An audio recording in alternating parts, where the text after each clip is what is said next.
Welcome to Action Begins Success, the channel that brings you motivational videos every single day. If you like this video, make sure you're subscribed to the channel and have notifications switched on to receive daily motivational videos. Hope you have an amazing and positive day. Enjoy the video. Practice faithful persistence. It means never, ever, ever give up. Chicken Soup for the Soul was rejected by 144 publishers. 144 publishers said, we don't want to publish a collection of short stories. The title's stupid, Chicken Soup for the Soul. What does that mean? People don't buy collections of short stories. There's never been, successful chain of doing that. So literally, we spent 14 months trying to find a publisher. And we'd go to New York with our agent, and eventually our agent gave us the book back and said, I can't sell this. So we went to the National Booksellers Association convention down in Anaheim. We went from booth to booth to booth for 3 days. And there were 4,000 publishers represented there. And we go, would you publish our book? Would you publish our book? Would you publish our book? And we got no, no, no, no, no. It was late on the third day that a little publisher from Florida, after we'd gotten over 144 rejections, said, we'll read it. And then they said, we said, well, how many copies do you think we'll sell? After they said, yeah, we'll buy it. A couple weeks later, they said, we'll publish it. And they said, well, maybe 20,000 if we're lucky. And we said, our goal is to sell 1.5 million in a year and a half. Now, have you ever told someone your dream and had them laugh out loud at you? He laughed out loud. Now, if we had given up after 100 publishers had said no, I wouldn't be standing here today. Wouldn't have happened. And so you've got to be willing to persevere. Because we didn't take no. See, when the world says no, you say next. Let's practice that. If I say no, you say? Yes. Absolutely. There's only 5 or 6 billion people out there you can go and ask, right? There's over 4,000 publishers just here in the state of California. So what we have is this endless possibility, but you have to persevere. It's as if the universe tests our commitment. And so today we have 147 titles in print. We sold over 115 million copies. We're in 47 languages. And over $1 billion worth of Chicken Soup for the Soul books have been sold worldwide. So if you're willing to decide what you want, believe it's possible, consciously envision the future, feel the feelings of what it would feel like if you had achieved this goal, you can have anything, and then you take action, both obvious actions and inspired actions. You can do anything. Good question. At what age should one give up on their dream? Never. Goethe said this, Henry Ford said this, Rockefeller said this, you're only as young or as old as your dreams. And as long as you still have dreams and visions and goals, they keep you young. It's the most amazing darn thing. One of the great stories is the story of Kentucky Fried Chicken. Once upon a time, there was a little boy named Harlan, and Harlan was taught by his mother a special recipe down south in the United States on how to make chicken.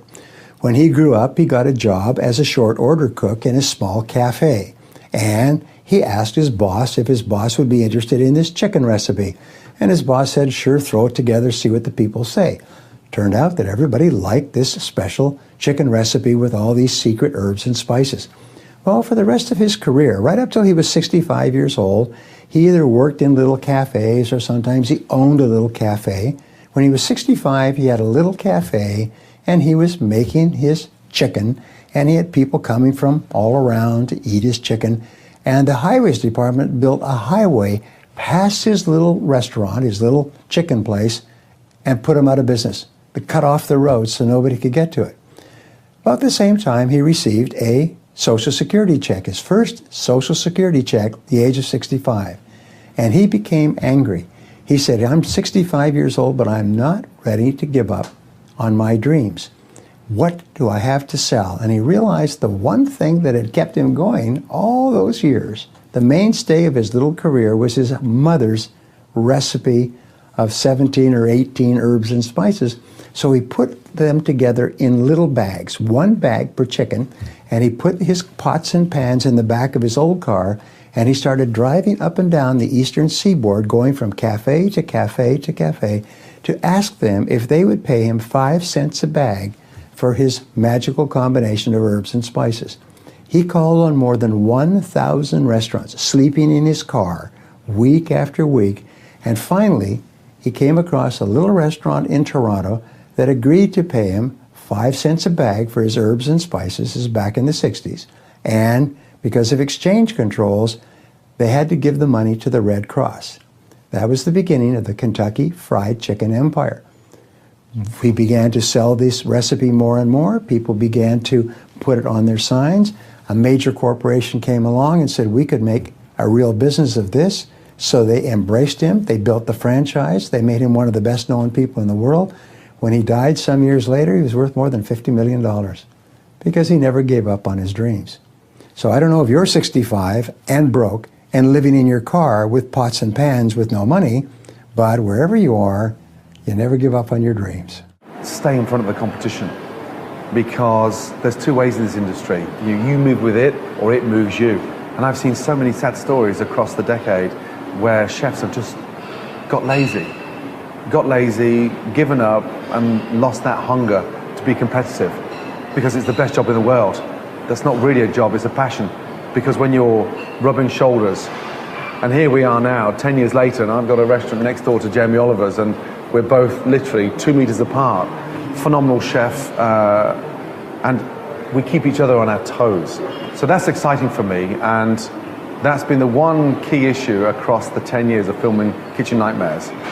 Never, ever, ever give up.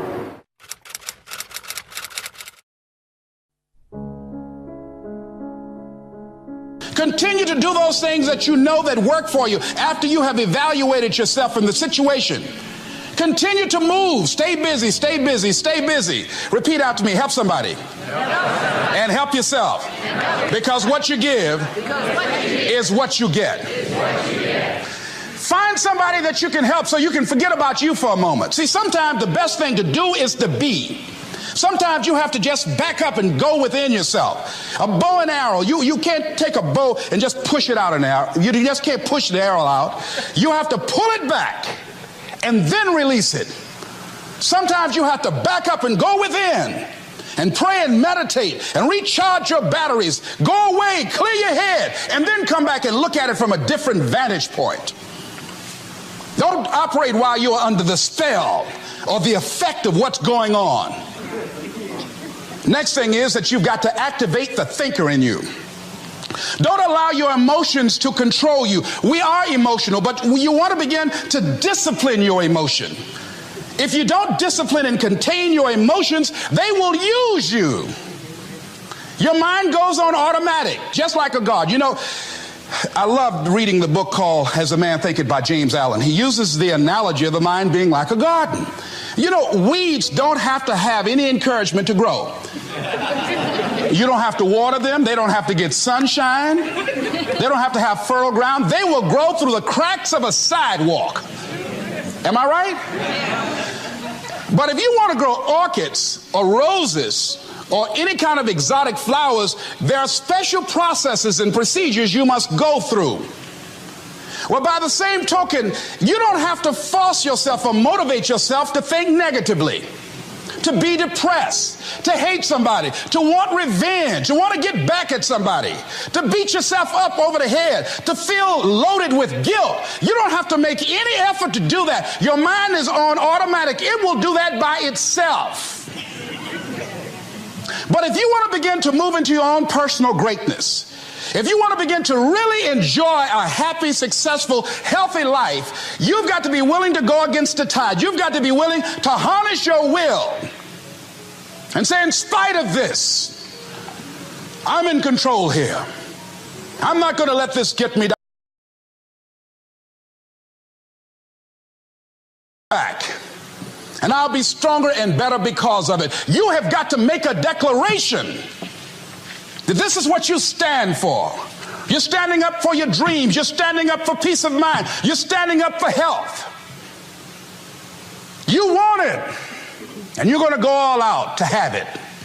It's not going to be easy. When you want to change, it's not easy. If it were in fact easy, everybody would do it. But if you're serious, you'll go all out. So yes, I'm going to turn this situation around. I'm not going to sit back and moan and cry over what happened and what went wrong and who did what. I'm going to do something about this situation. The next thing that is important is that expect things to get better for you, because they are. See, life is cyclic. You're not, whatever experience you're having right now, it has not come to stay. It has come to pass. Not to stay, just to pass. It's just going through. The biggest challenge is to know what's happening. This is a part of this thing we call life. This too shall pass. And maintaining perspective, putting it in perspective. I was doing a training at a college, and it was a 2-day training during orientation. And in the training that I provide, I'm a motivational speaker, but I conduct processes in personal dynamics, where people begin to go through changes that stimulate the right and left hemisphere of the brain, enable them to see themselves differently. I conducted this particular simulation with these young kids, 17 and 18 years of age, so that they would begin to see how they make decisions and how they would survive in this particular simulation process we gave them. We had them to do it individually and then collectively. Over 30% of them wrote down as their first option, in order to survive, they would commit suicide. First thing they wrote down. Suicide among young people has increased 300%. Over 5,000 will successfully take their lives this year. Why? Why did they do that? I said, I was so shocked. I said, what do you mean? Well, at least we would not suffer. And then they had the nerve to write down all of the other things they were going to do after they committed suicide. I said, listen, Kadumbo. No, when you come up with a permanent solution for a temporary problem, that's it. Game's over. That's it. You're not going to do anything. Anybody wrote suicide at the top, you can put your pencil down. See, a lot of us, because of our limited vision of ourselves, a lot of us who begin to focus on problems and enable them to overwhelm us, we begin to think that we have no options. We begin to believe that there's no way out. Repeat after me, there's always a way. Where there's a will, there's a way. Shake somebody's hand on your right and left and say, I'm unstoppable.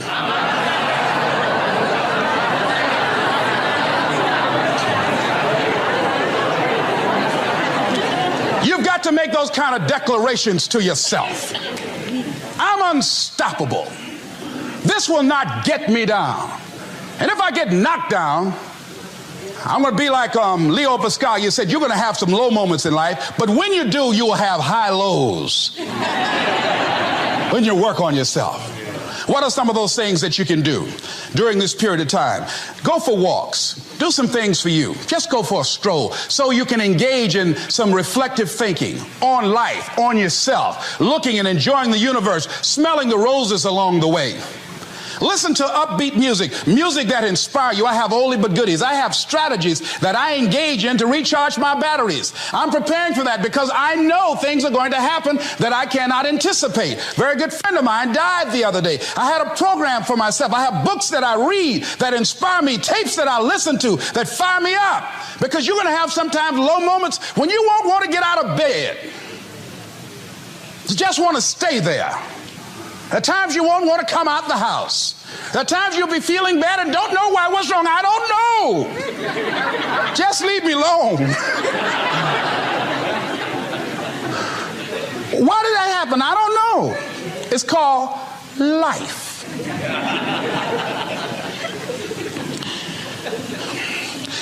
The other thing is take full responsibility for your life. Accept where you are and the responsibility that you're going to take yourself where you want to go. Someone said we have two primary choices in life. We can either accept conditions as they exist, or we can take the responsibility to change them. See, a lot of people want to exempt themselves from taking responsibility. All they want to do is talk about the problem. Every time you see them, they'll tell you their story over and over and over and over again. No. You want to take responsibility for your life. I got me here, I can get me out of this. And I'm getting out. I'm not going to be a volunteer victim. George Bernard Shaw said there are two kinds of people in life. You know, he said those that make things happen, those that watch things happen, and those that don't know what happened. And he said the people that get along in this life look around for the circumstances that they want, and if they can't find them, they make them. They create them.